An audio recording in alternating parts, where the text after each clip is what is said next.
महादेव, जय महाकाल। स्वागत है आपका कहानी मंगल चैनल पर। आप देख रहे हैं आपका अपना चैनल कहानी मंगल।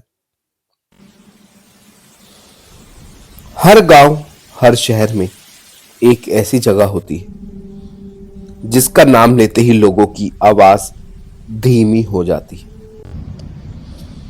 जहां दिन में सब कुछ सामान्य लगता है,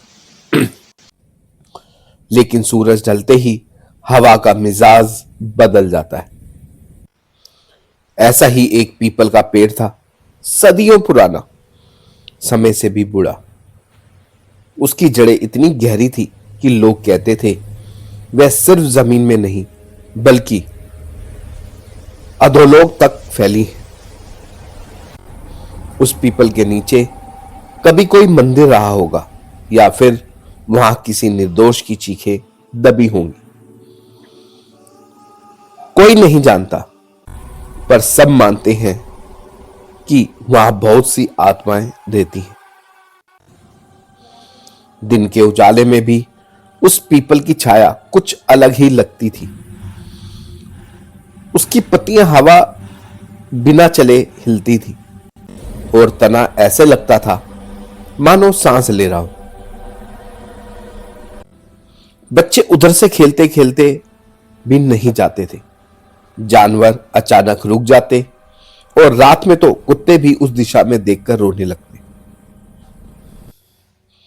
गांव के बुजुर्ग कहते थे पीपल पवित्र होता है, लेकिन जब उस पवित्रता का अपमान होता है तो वही पेड़ शाप बन जाता है। लोगों ने वहां अजीब अजीब चीजें देखी थी।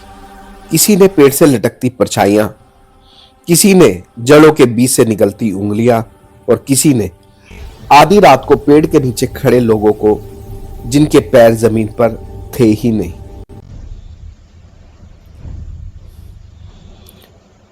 उस पीपल के नीचे गलत हरकत करता वो कभी पहले जैसा नहीं रहता। कोई पागल हो जाता, कोई बीमार और कोई बिना वजह मर जाता।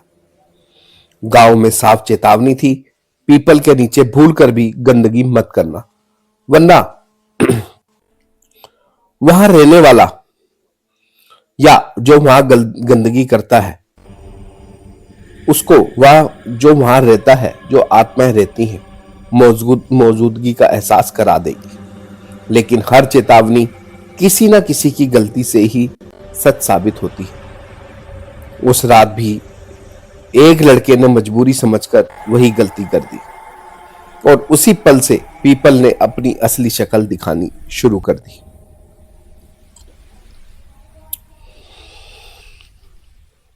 गांव के बाहर एक पुराना पीपल था, इतना विशाल कि उसकी जड़ें जमीन से निकलकर ऐसे फैली थी जैसे किसी ने काली नसें धरती पर छोड़ दी हूं। दिन में लोग उस रास्ते से निकल जाते, पर शाम ढलते ही कोई उधर मुड़कर भी नहीं देखता। कहते थे उस पीपल के नीचे बहुत सी आत्माएं कैद है, भूखी, अपमानित और क्रोधित। हवा जब उसकी पत्तियों से टकराती तो सरसराहट नहीं बल्कि सिसकियां सुनाई देती। उस रात रोहन देर से घर लौट रहा था। रास्ता सुनसान था, मोबाइल की बैटरी खत्म और पेट में अजीब सी मरोड़। उसने पीपल को देखा, मन में डर आया, पर मजबूरी भारी पड़ गई। कुछ नहीं होगा, उसने खुद को समझाया और पेड़ के तने के पास खड़ा हो गया। जैसे ही उसने गलती की, हवा अचानक ठंडी हो गई, पत्ते थम गए, दूर कहीं कुत्ते के रोने जैसी आवाज गूंजी।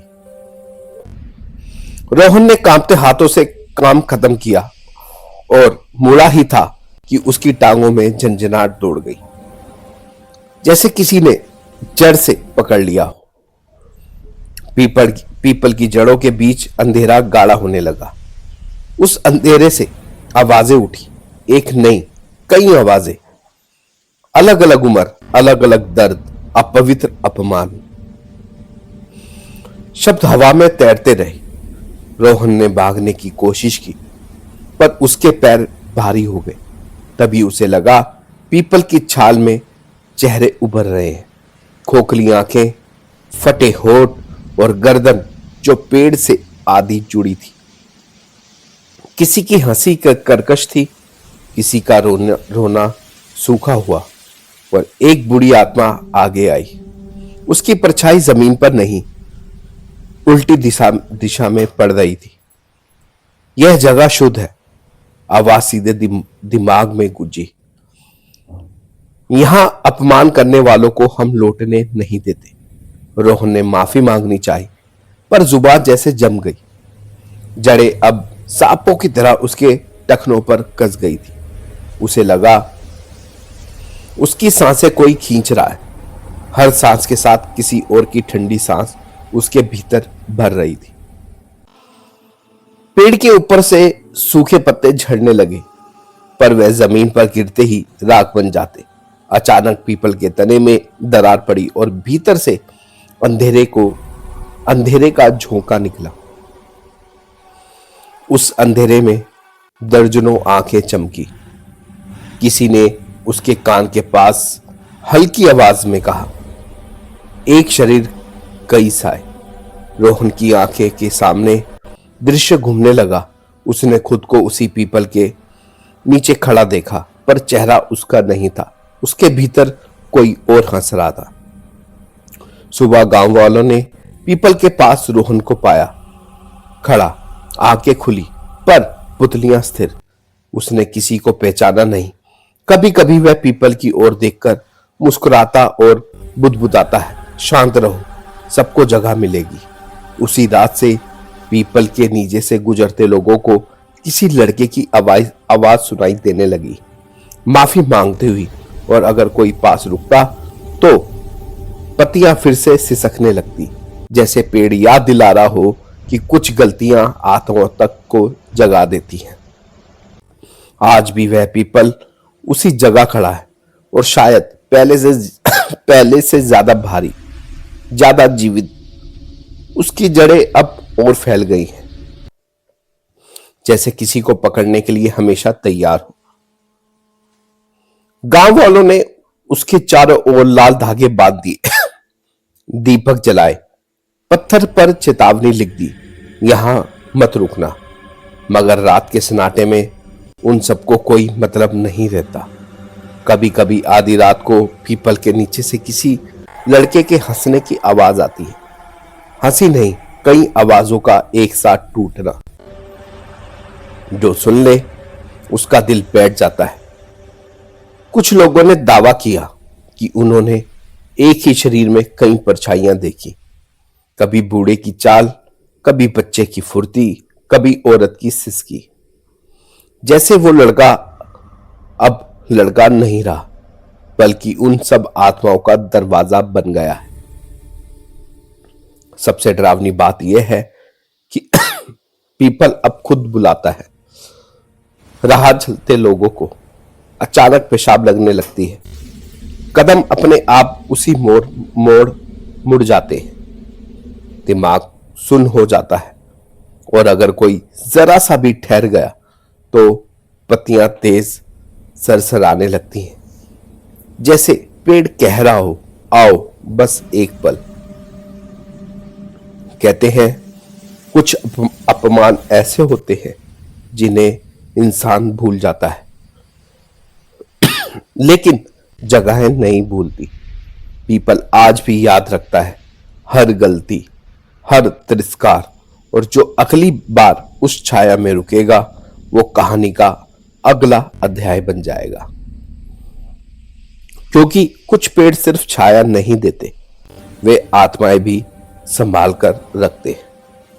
तो ऐसे ही हमें ध्यान रखना चाहिए। रात को किसी भी पेड़ के नीचे हमें ऐसे नहीं सोच करना चाहिए। तो दोस्तों, आपको वीडियो पसंद आई हो तो लाइक करें, हमारे चैनल के साथ जुड़े रहिए। ऐसी रोमांचक हॉरर कहानी के साथ हम आपके लिए नई नई कहानियां रोज लाते रहेंगे। चैनल को सब्सक्राइब कीजिए, अपने फ्रेंड्स को और रिश्तेदारों को जरूर शेयर कीजिए। अपना और अपने परिवार का ध्यान रखिए। मिलेंगे नेक्स्ट वीडियो में एक नए डर के साथ, एक नई कहानी के साथ। तब तक के लिए धन्यवाद।